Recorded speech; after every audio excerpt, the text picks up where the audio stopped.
As to what the number is. I mean, the soft opener might be up, but what I consider the real opener's not yet. Yeah, still early. If you can only put a nickel or maybe tops a dime down, it's not to me that's not the real opening number. Well, you're not going to the people aren't going to reveal their hand, right? You know, you're not going to have an idea. You may see the line move, but it's not necessarily an indicator where the line's going to go. Yeah, I prefer to wait for two books, one in a faraway place, and one local. Where now this is a number that's going to be widely available. Numbers, yeah. So we'll see what they do with that line. It's a great matchup because the Volunteers are playing as well as anybody in the country. They are right now on track to be a legitimate number one seed. Kentucky's not far from it. I know they had a little bump in the road against LSU. Not the greatest spot in the world. And LSU's really good. But this Kentucky team is playing better half-court offense now, much better than they did earlier in the season. I have no worries about them defensively. I think I like this spot for Kentucky. I don't know if I like it enough to play it, but as good as Tennessee is, and they've been great, I want to see a Rick Barnes team win a big game on the road. Sure. Not exactly his forte over the years. At 2, I'm laying. I mean, I would love to see a 2 on this game. I'll put it that way because I do think that Kentucky is the better of these two teams. And Tennessee is a number one that nobody believes in. They're a number one that we all know when the Final Four rolls around. Tennessee's not going to be there. You know, for as talented a roster as they have, we don't trust the coach. We don't trust the program. We don't trust them to go into Rupp Arena and come away with a win or come pretty darn close. At least when I say we, I mean me. I don't trust Tennessee to do that. I think that's a fairly common viewpoint among serious college basketball players who just are not Rick Barnes believers. Which is why this minus 2, if it's 2, it'll get bet up. And remember, we talked to Brent Crow on Wednesday, and talking about the spots for the two. He's like, yeah, Kentucky was definitely looking ahead to the matchup against Tennessee when they lost to LSU. And we saw in the last 10 minutes Tennessee start to look ahead as well in their non-cover against South Carolina. Yep. So that was something that I thought he was spot on in talking about the look-ahead element for both of those squads, and it certainly paid off if you bet against the Vols in their last game. Let's talk to Aaron Kessler from the Golden Nugget right now. Hi, AK. What's going on, man? Not too much, Dave. How you doing? It's just a nice, relaxed Friday heading into a big Saturday. It is going to be a big weekend. I want to talk Golden Knights for a moment because, and I mentioned this earlier, that we had Jason Sibley yesterday from CG, and he mentioned that it was the first time that he could remember all season, at least in a home game, and maybe the first time since they came into existence. Yeah, exactly. They actually needed the Golden Knights last night. They didn't get them. The market really stepped in on the Maple Leafs last night. Was it the same way for you at the Nugget? You know, we took some Knights money, but I'm not surprised by that at all. I was on the Leafs myself last night. Yep. And I just felt that the wrong team was favored there. Knights haven't been playing well at all. The Leafs are just a really premium scoring offense. Yeah, I think Toronto is the second best team in the league. I think Tampa's the best team in the league. Toronto's a clear second, and then after that, good luck because it's just a logjam after that. So, with the Golden Knights' recent slide, was this just an aberrational one-game betting pattern, or can you see this happening again? I can definitely see it happening again. You get enough coverage that the Knights aren't playing well, and people will start to buy into what they hear. So a decent chance that whatever run we've had with the Knights from a betting standpoint over the last year and a half, would you be willing to declare that over, Aaron Kessler? No, not at all. It's just pause. It does not mean it's over. Yeah, I think I agree with that. It won't take much. It'll take a couple of wins. And right. They'll be firing right back on them.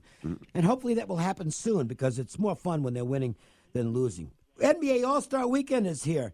What are we going to have available as far as fun stuff at the Nugget? Well, we've got a game and the three-point contest and the skills competition all up. So we've got all that to come down and bet on. They won't let us do the slam dunk contest yet, and I'm okay with that. Yeah, I don't even know why they have the slam dunk contest anymore, to tell you the truth. And once every couple of years, something happens and everyone talks about it. Get a bunch of guys, it's like, who? What? Dennis Smith. That's where your money's got to be on here, is Dennis Smith. I mean, you got Steph Curry in the three-point, right? Sure. Okay, that's worth watching. You got Steph Curry's playing. You got a bunch of backups playing in the slam dunk. Just get rid of the stupid thing. It's run its course, kind of like the home run derby in baseball, which I'm sorry, it's just getting to be boring, okay? But you say it's run its course. It has sponsors and I advertisers. know, The yeah. league makes money off it. It's televised. Therefore, it ain't going anywhere. What do you think, Aaron? You hold your tongue about my home run derby. That's a fantastic event, and I'll have no slander like that. But at least they made some changes to it, and they've gotten some of the better players in it. Getting Bryce Harper in it at Washington, which was his home field. That was exciting, okay? That was good stuff. And as long as they focus on doing it that way, I think there's some merit to having that contest. But I'd like to have more skills competition. I love the NHL All-Star Week because they do some really fun stuff. The skills competition is awesome. I'd like to see some of that stuff in the NBA. There is. It's a skills challenge. Conley, Doncic, Fox, Jokic, Kuzma, Tatum, Vujovic, and Trae Young. Oh, all right. Should be a lot of fun. What are they kind of action doing? are you seeing for like the skills I contest didn't even down know there? about it. It's been pretty light so far, to be honest with you. You got any picks for All-Star Weekend?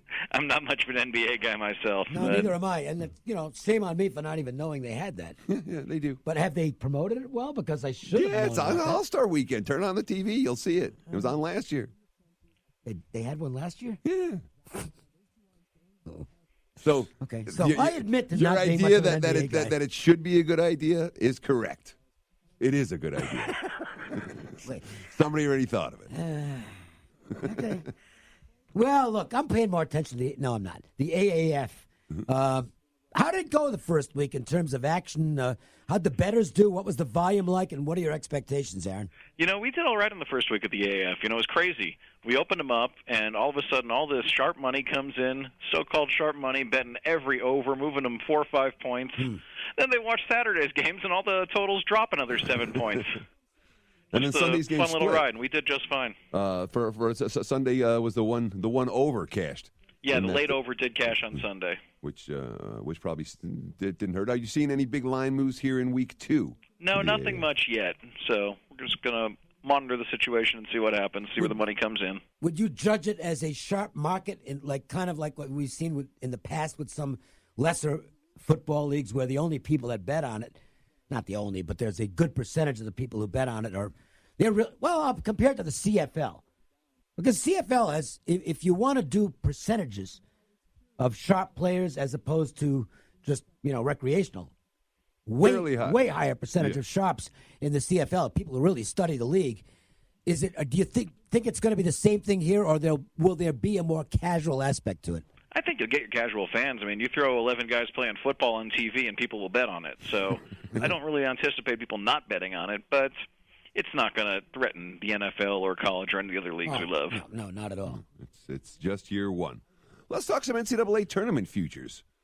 Who are your current favorites down at the Golden Nugget? Let's talk about, let's say, your top 4 teams. Well, you're not going to believe this, but our favorite's Duke. Wow. I can't believe that. Who else? We've got Duke at 9-5, Gonzaga 6-1, Michigan State 7-1, and then next choice is co-fourth choices, Virginia and Kentucky at 8-1. But that's interesting. We were just talking about Tennessee and the fact that they're at least on track right now to be a number 1 seed. But Teddy and myself are skeptical about how far they can run because we don't trust Barnes and they don't have the pedigree. And it kind of sounds like, that it's tempting to go out and take them nonetheless as a future because they're not being regarded that highly by the market. Yeah, they're 10-1 here. They're our 6th choice, tied with Michigan. And, Michigan, not a bad choice either if you're looking at futures. Where are the Wolfpack of Nevada? The Wolfpack of Nevada are sitting at 20-1, so they're a touch below that top group. See, that one's interesting to me. Because I think they're. What do you think, Aaron? I think they've got a real shot at the Final Four. Their experience is going to be huge. Well, I'll tell you this: if you like Nevada at 20-1, why don't I put in a plug for some team with a connection to our, chief officer here at the Nugget? How about the University of Houston at 60-1? We were just talking about them earlier, and this is really interesting because I think Teddy and myself are in agreement they will probably get screwed and get a 4 seed, so they have to play a 1 in the second round. I think they ought to be higher than that. I mean, this team could be 30-1 going to the conference tournament. I'm seeing them projected as a 3 everywhere, so I'm not sure quite where you're seeing a 4 seed. If they get we're through the season making that up. undefeated, they'll be making it higher up. than a 4 for sure. If they win the rest of their games, they'll have to, I think, make them higher than a 4. But I think they'd love to see them lose. The committee would love to see them lose to Cincinnati, So they can say, oh, see that? And they'll drop to a force. They can get them out of there in the second round. Or create something where they have to match up with Nevada in the second round. It'd be an interesting game, I think. Defense versus offense. Well, it would be an interesting game, but the goal would be to get one of them out of there as quickly as possible. I mean, we've certainly seen that in years past where the quality mid-majors somehow have funny meetings in the second round. It is strange how that works, isn't it? Really. That you might not expect. The two Big Ten teams you were talking about that are in the top there, Michigan State and Michigan, of the two, which do you think, Aaron, has a better chance to cut down the nets in the first Monday of April? I'm not a big fan of either, to be honest. So given those numbers, you're talking about Duke in the 9 to 5 range. Of the elite teams, who would you put your money on in this range? I'm not a guy who bets the elite teams. Obviously, I'd be on Duke. I think Duke is the best team in the game, and if they're hitting their jumpers, you're not beating this team. I don't care how good you are. I can't disagree with that. Can they hit their jumpers for 6 straight games? They might not need to hit them in all 6. They can go to Zion in 5 of the games and say, here, destroy the opposition, young man. Yeah, Zion, who, by the way, you were mocking me at the beginning of the season for saying he was going to be the number 1 pick. Yeah, he is. Okay. Yeah, from day one, he's looked so the good. part of it. He's going to be the 1 and 2 selection. Well, if you watch him single-handedly destroy Virginia twice. By the way, did you see what Dabo Swinney said? Oh, yeah. Was that awesome? He said, he could play quarterback for us. And he might be right. All right, so beyond Duke, what do you do? Well, after that just becomes a matter of your personal preference. I like Virginia more than most, but I had some futures on them. They let me down last year. You think? Well, at least they let you down quickly. Yeah. You didn't have to sweat that one, Aaron. Yeah, no, you didn't have to sweat that under. I'm still mad about the under in that game. Ugh. Anybody from is there a Loyola out there this year? I mean, there's always a team like that out there who's lurking. We just don't know who they are. You've seen George Mason make the run. You've seen VCU make the run. These teams are there. There's a lot of teams where it's very talented. Buffalo is a very talented team out of a smaller conference. Yep. They could make a run.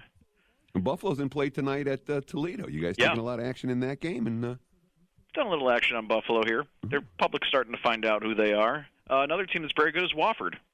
Yeah, they are. So the Southern Conference has proven over the years to be a real pain in the ass in this tournament. They've had some teams make little runs and knock off big teams.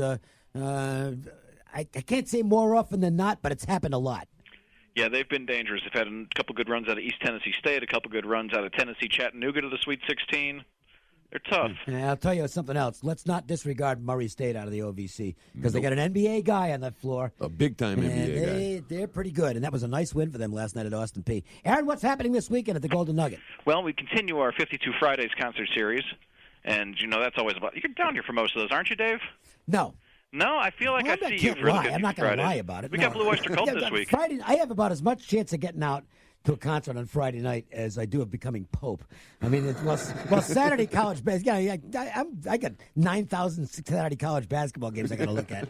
Well, if you want to see Pope Dave this week, he'll be at Blue Oyster Cult down here at the Nugget. Okay. All right, Aaron. Always a pleasure, buddy. Thanks for having me. Oh, by the way, let's remind everybody about why you should have the mobile app installed at the Golden Nugget, because you guys are a standalone book. That's kind of important.